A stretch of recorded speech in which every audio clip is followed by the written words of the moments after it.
question came from the chairman of the Board of Judges, Ms. Shandy Monte Carlo.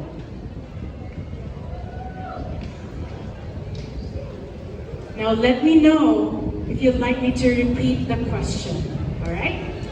Your final question. For you, what makes a true Lakan matikas, magalang, makatao, at marangal? Again, for you, what makes a true Lakan matikas, magalang, makatao, at marangal? Ang katangian ng isang Lakan Tuwinggan ay may pagsisikap, may pagmamahal sa ginagawa, at naniniwala ako na hanggat may pagmamahal at pagsisikap ka sa iyong ginagawa, walang makakapigil sa iyo. Yun lang po. Maraming salamat. Thank you so much. Again, that was Lakan number 2, Jason Castro. Thank you so much for that answer, brother. Lakan You may now proceed backstage. That's the first one. Alright, And of course, thank you so much to our audience for giving him complete silence. Maraming salamat po. Actually, that helps them construct their answer. very participative as we are being joined by Lakan number 7, Jordan Martinez, Lakan ng Santo Domingo Development Cooperative. Now, again, well, you have one common question. Only 30 seconds to answer that one common question in the most comfortable language you're in. You would like to use English, Filipino, alam mo niyan, Jordan? Okay? Your common question is, and let me know if you'd like me to repeat the question. Jordan, for you, what makes a true Lakan matikas, magalang, makatao, at marangal? Magandang gabi po. Maraming salamat po sa inyong lahat. As Alakan should be empowered in all he do. Alakan should be a good role model that symbolizes hope and cares towards others. And lastly, Alakan should be the voice to those who are not heard in being discriminated in the society, just like our people with disabilities. Because I am determined, I am passionate, and I aspire to inspire, and I think Thank you. Lakan number 7, Jordan Martinez. And now, may we call on our next finalist to undergo our final question and answer round. We have Lakan number 8, Don Angelo Abunag, Lakan the Unibest. Wow, you have a lot of supporters here tonight. Now, before you answer the final question, do you have any message for your family and friends that are here tonight? Gusto ko lang sabihin, papasalamat ako sa sponsors and sa mga nanonood at sumusuporta sa akin ngayong gabi. Thank you. There's one question that stands between you and the crowd. Are you ready?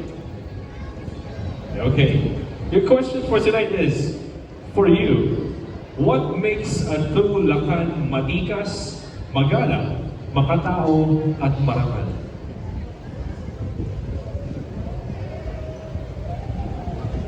For me, all the qualities, in that qualities, I would like to possess that.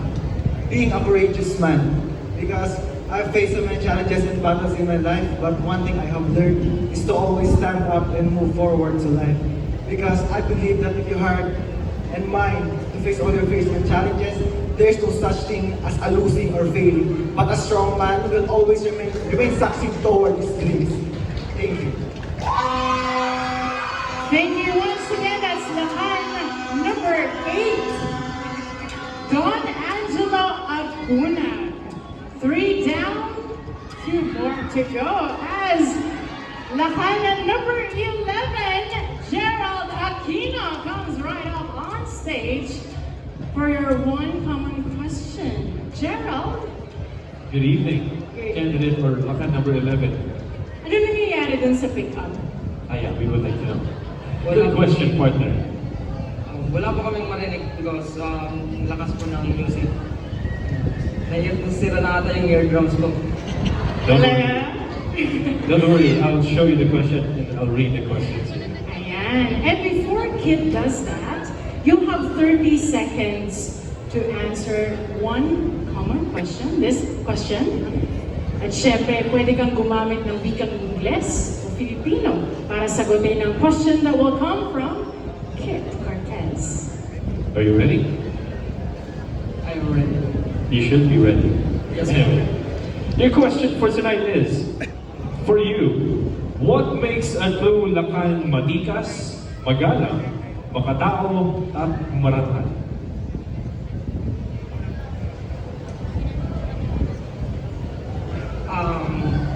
Being Alakan is to be responsible in his every action. Dahil ang pagiging responsable sa iyong action is nakapaloob dito kung ano ang magagawa mo sa inyong lipunan, which is I've been a symbol of being a responsible, which is I'm following the simple rules mandated by law, and by that, magkakaroon tayo ng sustainable and Thank you so much, Lakan number 11. Gerald Aquino. So we're now down to one finalist. Yes. And last but not the least is Lakan number 4, Leonardo Morales, Lakan DFC Don Montano. You know, as he is walking here, he's actually, tending to his ears. Oo nga. Parang, Nabibigyan na yan. oo. Leonardo, anong last music na nandun sa pick-up? Anong last na pinapatugtog? I think it is a rap song, but I don't know the exact title of that song. Really, still ringing on my ears. Can you sing Really the song loud, for us no? right now? Pwede mo ba kantahin? Nah, I'm just kidding, brother. Leonardo. So for your final question and answer, everyone, those 4 other Lakans as well, have answered just one common question coming from the chairman of the Board of Judges, Ms. Shandy Monte Carlo. You'll have 30 seconds to answer this question. At anong lingwahe, basta Ingles o Tagalog lamang. Ayan. And your question will come from Kit. Are you ready? Okay. Your question for tonight is, for you, what makes a true Lakan matikas, magalang, makatao, at marangal? Good evening, everyone. I think Alakan should be strong, ready to face any kind of obstacle. He is brave enough to take risks. He is honorable, exemplifies because of his credentials. And lastly, compassionate. And I believe I am him because I am makisig, makatao, marunong, at matikas. Naimbag kalabi, kalakayuan, kumingan. And that is Lakan number 4, ladies and gentlemen. With that final answer, we conclude our question and answer round. Let's give a round of applause to our top 5 finalists.